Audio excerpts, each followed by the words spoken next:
Hello all. Welcome to our weekly Subspace Developer Sync. Today we'll be getting updates from the entire engineering team about what they've been working on and what they plan on focusing on this week.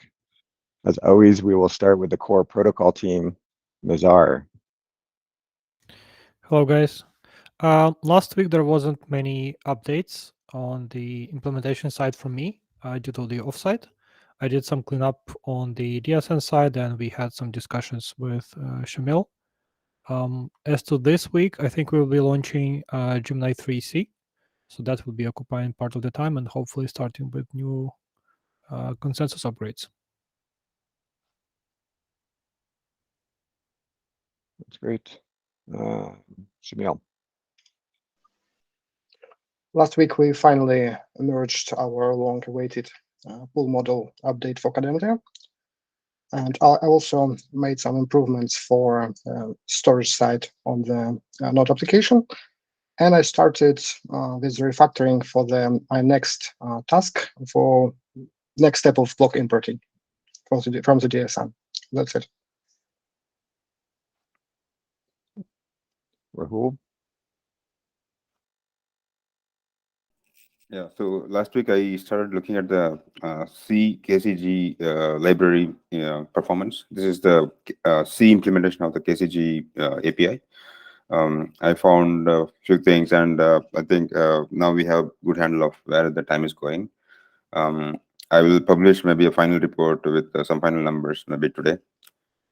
But overall, I think it looks pretty good. I've been in touch with Nazar also, so I don't know how the final thing is going to be. If this looks good, then we can create a FFI interface around it so that we can use from our Rust binary. So that is that. And I also been working on the consensus prep. I got a bunch of reading material from Jeremiah. I've been working on that. And tomorrow and Thursday, me and Jeremy are meeting in the Hacker House to come up with more concrete plans. So that's it from me. You're starting the course this week, or you started that last week? Last week, yeah. Yeah, do you want to let everyone else know? I'm not sure. Oh yeah, so I joined. David says running this course in Stanford. It's called blockchain scalability. It only started last week after in the new year. So last week it was mostly introduction and mostly meta level stuff, like they're discussing what is money and that kind of stuff.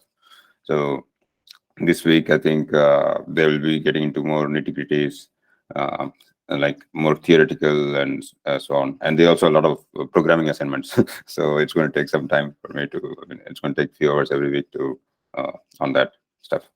But overall, yeah, it's been pretty good. I feel like an odd man out. Most of them are like undergrads, Stanford undergrads, very young kids. I'm sitting with them and doing the course.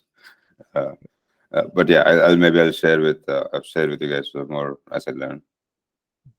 Yeah.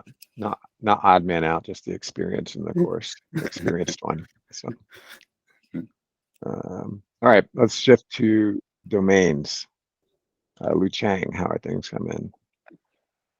So last week, the main focus was to come up with a plan for the long-term solution for the co-domain runtime code management, and update the spec and also add docs for the pilot receipts. Apart from that, a small code contribution was to enable the transfer for the DAM network by default. For this week, the first thing is to address the milestone 3 review comments from Parity, which should be quick. For other things, I haven't got a detailed plan. The idea is to first make a list of priorities on the domains. After the spec updates, I have some new thoughts, and then to plan some tasks for me and Ning to work on it.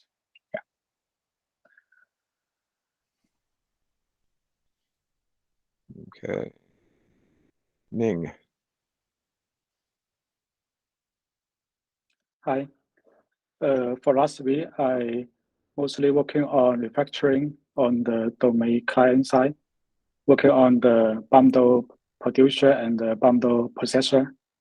And I had 2 PR for that. Before this 2 PR, we had like 2 pieces of code for the core domain and the system domain, and most of them are the same. And with this refactoring, we can reduce this dependent cost. And for this, but we had some blocking issue of that on the PR that still needs some discussion with Lucien, I think. And for this week, I will start working on the Paris way calculation, which will be like setting some proper weights on the exchanges in the Paris. But for this week, I think most of time will be spending on investigating on how Substrate doing that. Yeah.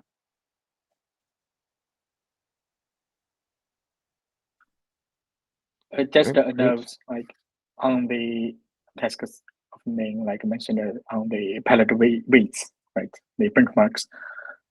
Since there's an overhaul PR pending in Substrate, like about these benchmarks, so the plan may be postponed due to this one, this like PR in Substrate. Okay.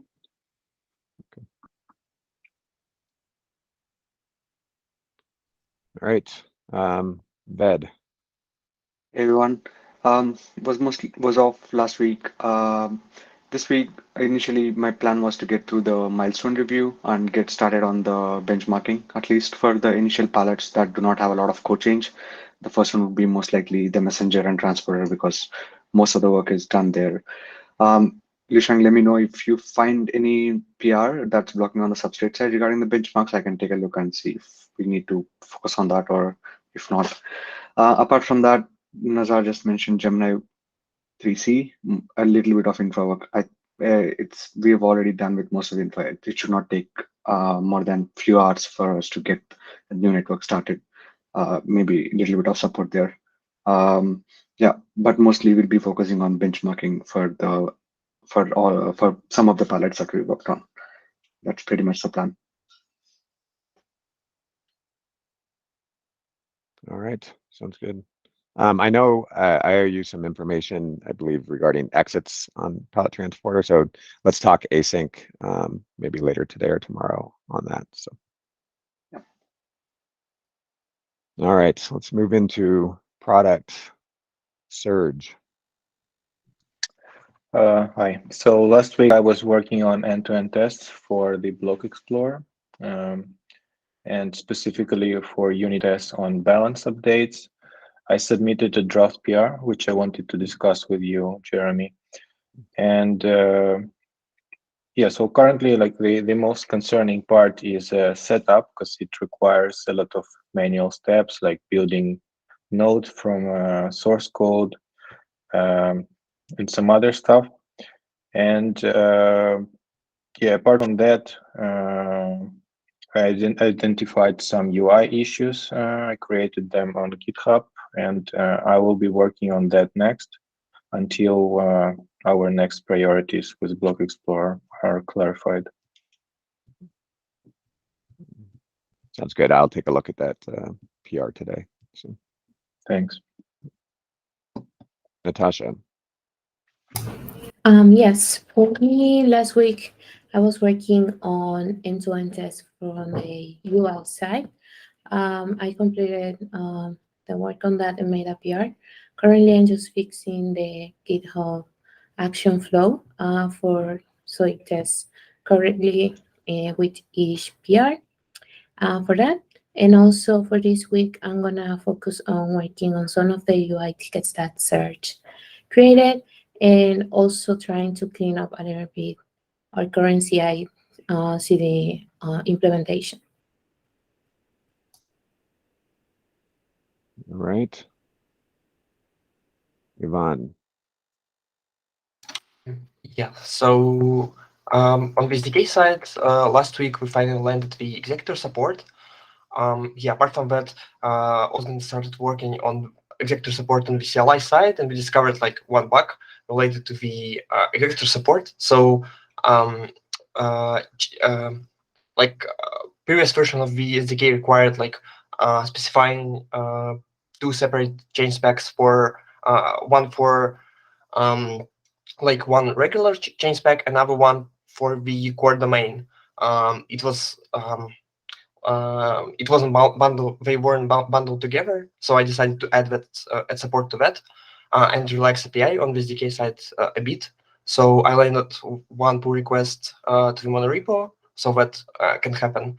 And also today that PR was merged about nesting, which allowed like nesting chain specs of different domains together. Also, right now I'm updating the monorepo version so that we could incorporate like DSN changes in the SDK and CLI. Yeah, this week I guess I will do that and also prepare for the release of the, for the start of the Gemini 3C. Yeah, that's it on my end. All right. Ozgun. Hello. Executor support is also embedded in the CLI and it is working. I tested with and without the executor. Everything is working fine. I will be releasing a new version probably tomorrow for the CLI. Aside from that, Jeremy approved the code of conduct and issue templates. So again, reminding it for everybody. We don't have code of conduct in many of our repositories. I don't know if it's required, but if it is, this code of conduct is a great template for open source projects, and Meta and Google are using it too. So that might be a good idea to have it on your repository. Aside from that, with Gemini 3C, I believe there will be lots to do for the CLI as well. So I will be on the lookout. That's all. All right. R&D, a lot's been happening there, so or at least since last time I talked to anybody. So Daria. So I have done the new iteration of the spec of the consensus v2. Between me and Nazar, we decided it should be v2.3 because it's a significant significant change since the last iteration. It's mostly based on the Jeremiah's ideas if he wants to talk more about it. I have updated it in the first pass. Zara has left a lot of comments, so this would be my next thing to do is answer to all of them. I have archived in Notion the older documents. Well, archived, basically hid them from the main folder so they don't distract people.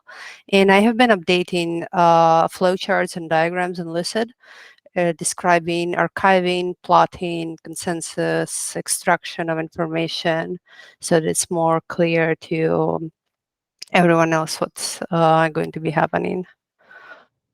So it's a lot of housekeeping in the documents.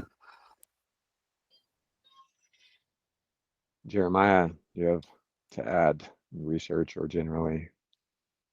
Sure. Yeah, I can give a little bit more on consensus v2.